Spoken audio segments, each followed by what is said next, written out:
A new segment we are going to kind of roll out here a little bit, or at least a more focused segment, Brian, is going to be our takeaways, right? And some specific moments, some key moments offensively, some key moments defensively, some overall takeaways from watching the film. And let's start with the offense and your key takeaways from the offense, Brian. Well, Vince, I think a lot of it we've kind of talked about, and we'll just kind of quickly review it here. When you look at it, it was the kind of game plan you needed to see from Mike Denbrock. Yes, 100%. Which is it's an aggressive game. Like I said it last week. I said it the week before. Aggressive doesn't equal throwing bombs. Aggressive is also about tempo. It's about creating mismatches. It's about trying to get your players' ball in space. Like taking a chance for big play. Like you say, well, you didn't throw the ball down the field, but they got a 23-yard gain on a 2-yard pass. Why? Because the way that they used motion, they ran basically 2 rub routes, ran a pivot route with Jaden Thomas. Now, why is that? Why did that play get him more space than just a slide from Bo Collins? Because to start the route, Jaden was going the same direction as all the other receivers. Like they were all running crossers. And he pivots and works out. So Purdue squeezes on the crossers, and then Jaden pivots, works back outside, and he's wide open.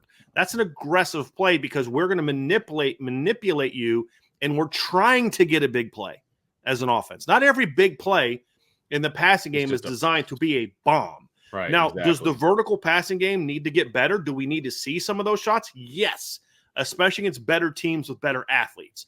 No doubt. But in this game, you did have an athleticism advantage.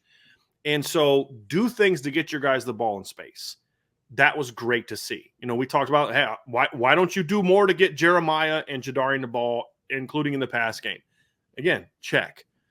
And this was an important game to build confidence. And I think Mike Denbrock's game plan was not only effective, it was hey, guys, I'm putting this on you. Mm-hmm. When I mean putting this on you, I mean this is going to be about getting you guys the football, and now you got to go do something with it. And they did. All their playmakers stepped up in some degree. I said, well, Bo Collins didn't have any big plays. Yeah, he did. Because Bo Collins is just as much responsible for that first touchdown run as Jeremiah Love is. Yeah, because if he just does a nice stalk block, Jeremiah gets tackled for a 20-yard gain. It's a great play. Good job. But Jeremiah having to cut inside would have allowed that linebacker and the safety to have a shot. Because he would have to slow down. Right. And he would have to slow down. Yeah, it cuts the angle, and you have to slow down a little bit. But he dominates him. Right. That's the difference between a 20-yard gain and a 48-yard touchdown. Correct. Right? So, boom, there you go. And did you see Bo's reaction after that? He's fired up. Oh, man. He's taunting. Because, he gets it. Dominating isn't just about catching the ball. Bo gets it. And Jaden Thomas had some really good downfield blocks, and he's making plays. And it was about, it wasn't just the Jeremiah Love show. It wasn't just the Jeremiah Love and Riley Leonard show. It wasn't just the Jeremiah Love, Riley Leonard, Jadarian Price show. You had Mitchell Evans making plays. You had Bo Collins making plays. You had Eli Raridan making plays. You had Jaden Thomas making plays. KK Smith should have made a couple plays, but both quarterbacks missed chances to throw him. If I'm watching that film and I'm Mike Denbrock and Mike Brown, I'm thinking, we got to get some shots to number 11. Because he was, and I believe at the time, Vince, it was the starting corners for Purdue, both times. Oh, yeah. I'm talking like beating off the line, and then within 15 yards, he's 3 steps ahead of that guy. I'm like, okay, mental note, we got to get 11 in the rock. So there's still work to be done there. But I thought that was a really big part of this game, Vince. And then the other part, too, and this is, I know, one you want to get into, I thought the run game being effective the way it was a great sign, because you went right into the teeth of what their entire structure is geared towards, and basically said, we're not – yes, the speed part was important, but Notre Dame said, we're going to go right at what you think is the best part of what you do, and we're going to dominate you. And they did. And that's the thing. Their entire defensive structure, as you mentioned, you called it a 3-4. Some people call it a 5-2 because a lot of times those two outside backers are on the line of scrimmage. And they're geared to stop the run. And you gave the stats from last year. They're usually pretty good at stopping the run. And Notre Dame just said, we're better. And they came right at Purdue at what they were supposed to be good at. And they just took their soul, more or less. I mean, the offensive line played very, very well in the run game. And two of your best offensive linemen, right? And I don't think that's even an argument. Your two, in my opinion, I'll say it. I'll just say my opinion. In my opinion, your two best offensive linemen got hurt, and then you're bringing in backups. Now, two guys that had a bunch of starts last year, as Ryan pointed out, they actually that was a great experienced. Like, dude, I didn't even think about that. It's like you lose your two best linemen, and your replacements mean you're more experienced. It's wild. Yeah. It's just wild to even think about that, but that is what took place. Like significantly more experience. Yes, because they started every game last went with year. Guys that had combined 10 career starts. And then you brought in two guys who now have had 23 career starts. Correct. It's just wild. But the point that I'm making is that there was no drop off from the run game when those guys went down. I mean, you plug in Rocco, you plug in Pat Coogan, and they continue to dominate Purdue's our defensive front. And I was very impressed by that because that was not happening last week. And your best offensive weapons are your running backs. You want to get the ball in their hands, and the offensive line allowed that to happen more often, basically, because, and again, when you have dynamic guys behind you, like 4 and 24 and 13, by the way, you don't have to dominate the guys in front of you. You just got to get your body on them. You got to get in the way.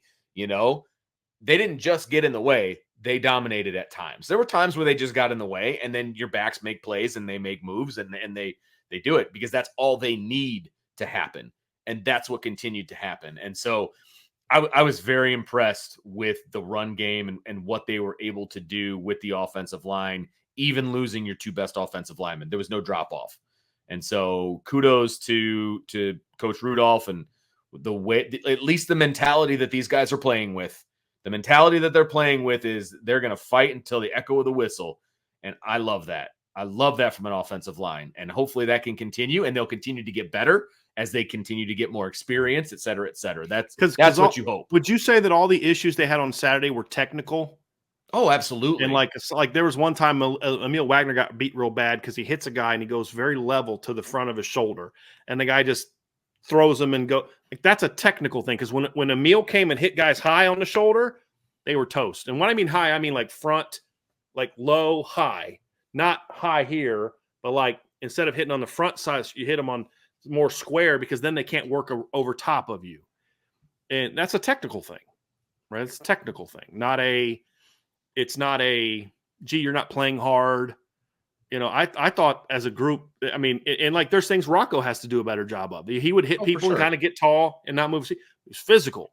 Yes. Pat Coogan was, I mean, he looked a lot more comfortable at center, I thought, moving around than he did at guard. Yeah. That's kind of wild. Because he's playing in tighter spots than because last year at guard, this is the whole point. This year guard, they kept having to pin and pull and doing all that kind of stuff. That's not who he is. Yeah. He looked more comfortable. I mean, he's not a world beater by any stretch, but he at least looked comfortable there. So, in a center in pass pro usually is engaged with someone else.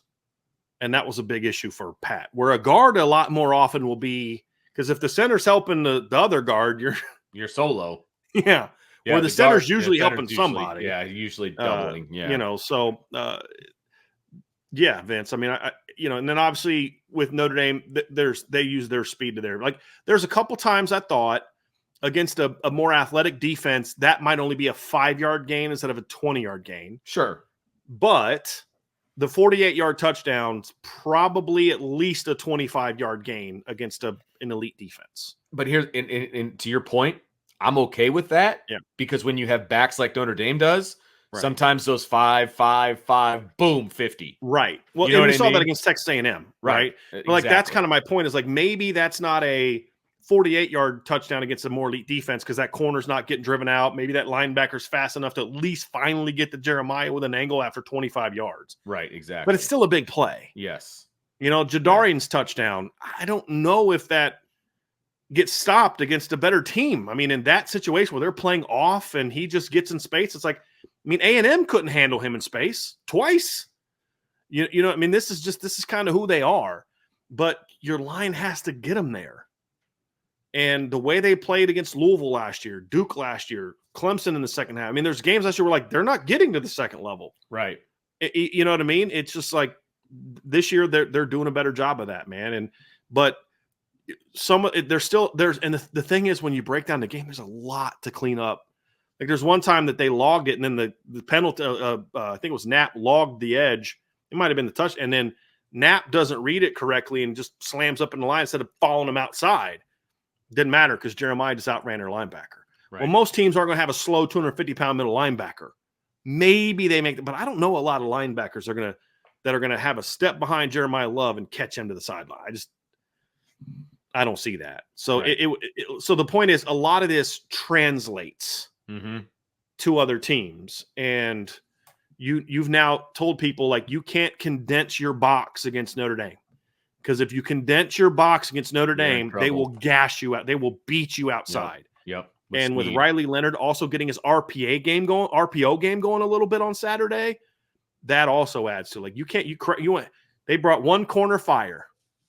Jaden Thomas did a great job of, hey, did you see that play? Jaden's like pointing at him like, hey, Riley, he's coming. And then he came, Riley, then the guy's in his line, so he kind of dips down, throws a sidearm.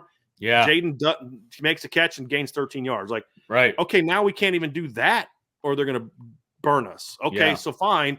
We bring the corner fire. We'll bring the safety down. All right, you better hope that Notre Dame doesn't have a pass called, because then that running back stepping out to take your corner and, there we go. So those things, but it all started with their ability to come out and go right at Purdue with what Purdue is trying to do best. And when you can beat a team at what they do best, that is an incredibly demoralizing thing. It really is. And that's exactly what Notre Dame did on Saturday. I mean, 362 yards rushing, and they kind of called off the dogs a little bit in the fourth quarter. And they had a couple short fields. I mean, they had two scoring drives in the second half of like 30 yards. Kenny Minchie's touchdown drive was 30 yards, and Steve Angeli's first touchdown drive was 32 yards. I think it was 32 and 31 because they had the turnovers. And which, keeps the stats down, but 8.2 yards per carry. Like last year, they gave up 271 rushing yards to Syracuse, but only gave up 6.2 yards. The most yards they gave up in the game last year was 6.2. After that, their next worst performance was 5.2. After that, their next worst performance was 4.5. 2022, they had two games of over 6. The most they gave up was LSU, 7.1. Next highest was 6.1 from Wisconsin. There's only one other team that was even over 5. That was Michigan, playoff team Michigan, who ran for 5.9. I mean, so this is not a team, Vince, that you see that being done to very often. Right. It's not. And Notre Dame did that. One of the new things we're going to do upon further review is we are going to talk about some key moments in the game and turning point moments, or just moments we want to highlight in the game that kind of turn things or continued the momentum or whatever you want to call it. So we're going to do that for offense, and we've got some good ones in here. So I'll let you lead off and see where we're starting, and then we'll kind of go from there. We've got a couple that we want to talk about offensively. Well, obviously the first drive was important, Vince, and Notre Dame getting rolling on the first drive. But I thought that play call for the touchdown was brilliant, and it was a great tendency breaker. Notre Dame has run a lot of counter, just pure count, and it's guard, a lot of counter, guard, tight end counters. The touchdown run against Texas A&M was this. It was and so what Notre Dame has done with that a lot is they'll motion with their tight end a lot, and then as soon as you're seeing counter, the tight end comes around and it's coming. So the tight end is a key. That play was basically, I call it tray left wing, right, where it's basically a slot, and then the trips left is with the tight end, is the tight end's out and he's off detached. Tray left trips, tray left to me is two receivers out and the tight end's attached. Tray left wing is he's in a wing position, right? And so a lot of times you'll see like a zipper motion or something, but they had the tight end actually step down like he's blocking inside zone, seal the edge, and they went old school counter tray and brought the guard and the tackle around. That's a tendency breaker, and Purdue didn't react well to it. Right. Because they were keying the tight end. The backside was keying the tight end. And they crashed hard. They crashed hard. And then the defensive end comes down. I thought Pendleton did a great job of seeing the level. He was coming right off Emil blocks down. So counters down blocks and then kick and then a wrap. And so, but you don't kick a guy that's coming inside. If a guy's coming inside, you do what they call a log block. So you actually block him on the outside and you kind of get around, and then you're supposed to read that and get around. He sees that level. Guy came right off Emil's butt. Sam reacted to it quickly, logs the guy, and Jeremiah read it perfectly and bounced it. And then the linebacker comes down off that slant, and then Jeremiah read that as well. And as soon as Jeremiah cut, he sees that linebacker stepping down, and he just takes off for the sideline and just outruns the guy. I thought it was a great play design because you're basically 3 to the left on that play. So you've gotten Purdue to, because what did we say last week? They're going to stay in their 3-4 look. And if you go trips, they're just going to bump a linebacker out or a safety out. That's great. So then what do? You bring a counter tray back to the other side. Great scouting, great play call, great execution. All the above. That play was so big because that was the spark moment where it wasn't just like you said, that methodical, like they were okay. They got that. It was, hey guys, you're in for a long day.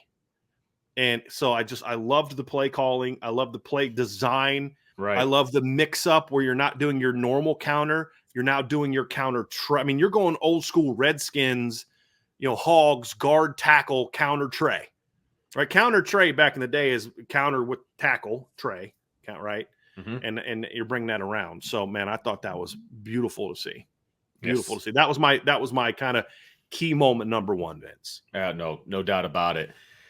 I want to talk about the third offensive series. I think was a key moment in this mm-hmm. game because obviously they went down in the series you're talking about, big touchdown, for Love, the whole deal, huge, big time. Then they came back in the second series and they go 3-and-out and punted the ball. Right, not a great answer. Right after and there's nothing open they ran a flood concept in 3-by-1. Nobody was open. You missed the check down. You got a quarterback scramble. Yeah. And then because you both tackles give up pressures. Yep. Yeah. It was not a good. It was a 3-and-out. It was an ugly 3-and-out, right? You give the ball back to the defense, or the defense is back on the field. Defense goes 3-and-out for you. Okay. So you get the ball back. Then they go on an 11-play, 82-yard. Started at their own 13. Right. Yes, yep. Exactly. 100%.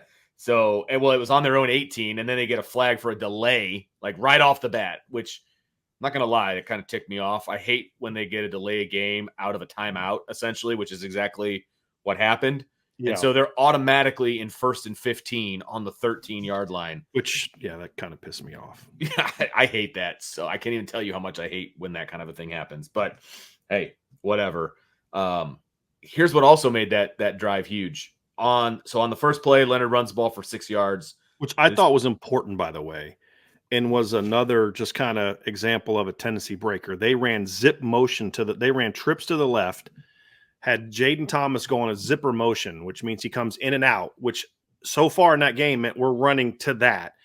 Leonard takes a step to that direction. Purdue bites, and they're countering backside, get 6 yards. Like you went from 1st and 15 to 2nd and 9. Now you're somewhat back on schedule. Continue. Vince. Right.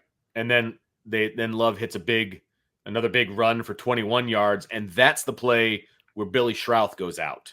Yeah. Okay. So you lose your best lineman. You lose your best offensive lineman on that play. In comes Rocco Spindler, and they continue to just matriculate the ball down the field, right? And again, it ends up as an 11-play, 82-yard drive, and it took 5 minutes and 43 seconds off the clock too. That was an answer to me, right? And they did a lot of different things in that drive. Agree completely. So it was we talked about the starting fast. It was a crucial aspect to that game, Vince. The 21-yard gain, Mitchell Evans, who has not been known as a great blocker in his career, right? Especially last year. He was okay, solid. Great backside block on that. Just absolute great backside block. Jeremiah Love shows his athleticism by hurdling the guy that was on the ground. And then you obviously had some good downfield blocks, and Jeremiah turns into a 21-yard gain. But There's a couple other things that I liked about that drive too, Vince, is obviously you come back on that. The RPO game so far this year has not been great for Notre Dame. It hasn't. Sure. You come back on that next play after the 21-yard gain, and you come back and you go to a 3-by-1 out of 22 personnel, which I thought was great. So 12 personnel. You have 2 tight ends and 2 running backs in the game. And so they've got Mitchell Evans to the left in a wing, Cooper Flanagan. And then Eli Raridan is in a trips alignment, essentially. He motions all the way across and then comes back on a zipper motion. And it's a run tell. But they had gotten Purdue to kind of react to that. And they ran inside zone read with that little tight end under, which is a huge RPO play for LSU under Denbrock that they haven't been able to get going yet. And Raridan does a nice job staying at the line and not drifting like Cooper Flanagan did. And Riley reads it well, hits him, and you get a 12-yard gain. So you get back-to-back plays that take you from the minus 13 to just like that. 2 plays later, you're at the plus 48. Yep. And then drive starts to stall a little bit. You're in 3rd and 8 at the 46. Maybe it's 2 down territory, maybe not. So as a defense, you're kind of thinking pass. Right. And Notre Dame comes out on that 3rd and 8, Vince, and they put Aeneas Williams in the game. And when Aeneas has been in the game or Devin Ford is in the game, what's coming? It's a pass. Yeah, exactly.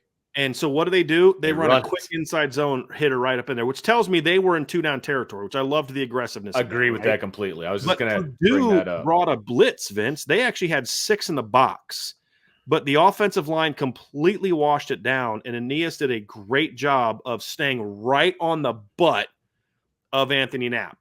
And Anthony Knapp, I think it was Anthony Knapp. I'm looking at the play now. Anthony Knapp, I thought, had a great block on that play. I thought it was him. Yes. He takes the defensive end and literally just drives him inside, which allows Aeneas to stay on his butt and get separation from the linebacker. And then Aeneas runs through the linebacker's tackle attempt and just grinds for the first down. He did a great job of just twisting his body and falling backwards. Great run. Falling backwards for him, but forwards as far as what the offense needed him to do. Yeah, huge. So that moves the chains. You get that going, and you go out the next play. The next play is a pass to Raridan. Yes, yeah. And you run that RPO, and then the very next play is the cornerback blitz. Yes, that they beat. Yes, well, no, yeah. It's 2 plays after the Aeneas Williams one. You have a completion to Eli Raridan, right, and where they put him in position and gets ice, and then you've got the RPO for 13, and it just was like you had everything going. Yes, you got your inside zone game going. You hit 2 RPOs already. That you're using motion to get leverage, and then next thing you know, personnel. It's just like that. On that drive, they went 11 personnel. This is their personnel on each play: 11, 11, 12, 22, 11, 11, 12, 11, 11, 12. And then they get into the red zone, Vince. They're in 12 personnel on 2nd and 3 at the 8-yard line. They pick up the first down on a quarterback counter, and they go 11 personnel. I'm thinking, this is interesting. Why? Because they knew they could get Purdue out of the box, and they just gashed them with a little quick tackle trap play right up the middle for a touchdown. Yep. You're like, that was vintage. So great execution. Great play calling. Right. And then, Riley's making good decisions in the RPO game. Your offensive line's doing their job, and they had to handle some adversity because at the very beginning of that drive, your best offensive lineman, in my opinion, your opinion, is down for a minute, like a little bit. And, didn't get shook. Rocco came in, did his job, and everybody else did their job, and they go down. And I thought that score might have been that drive might have been the most pivotal moment of the game, and depending on how the rest of the season goes, might be the most pivotal moment of the season. That was hey guys, we're pretty good. We can do this thing. Let's get it rolling. I thought that was crucial. And then the last thing, Vince, the third one was that 3rd and 6 that put them up 21, because 14-0 is good, but it's still not necessarily okay. You guys have got it all figured out. You're good. It's not quite. So they get into a 3rd and 6, and they're at their own 36-yard line. This is a crucial moment. So they go trips to the left, and they have Mitchell Evans as the number 3 receiver. Mitchell is great on 3rd down out of that alignment. But Notre Dame instead decides to motion him over. Why? Because they knew they had a much better shot of having him in a man-to-man against a linebacker. It's a big safety, but he played him like a linebacker in this game. and they run their burst corner route. And they did a lot of this stuff on Saturday. So the I think it was Bo Collins runs a burst corner. So he comes inside, and it's so the burst corner is an outside. It goes in, up, and out. And the way that Purdue was defending that, the corner would squeeze, and it almost created like a de facto rub route with actually rubbing the guy. And Mitchell runs a good route. Riley throws the ball perfectly on time, and then Mitchell extends the first down. I thought that little motion, was because in the boundary, you're going to get a pure one-on-one. What they were doing to the field on some of those option routes is they were kind of passing off to, linebacker here, passing off to the flat defender and kind of bracketing there. To the boundary, you're getting more of a true one-on-one, and it's our best receiver, like looking at it from the coach's standpoint, our best receiver against the linebacker in a one-on-one where he doesn't have any help. I'll take that matchup, and then Mitchell and Riley both got it done.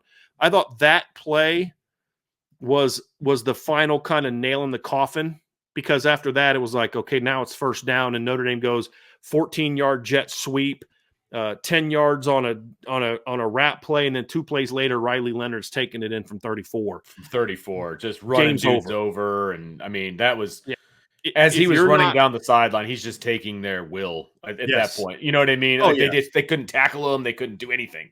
But you don't convert that 3rd and 4.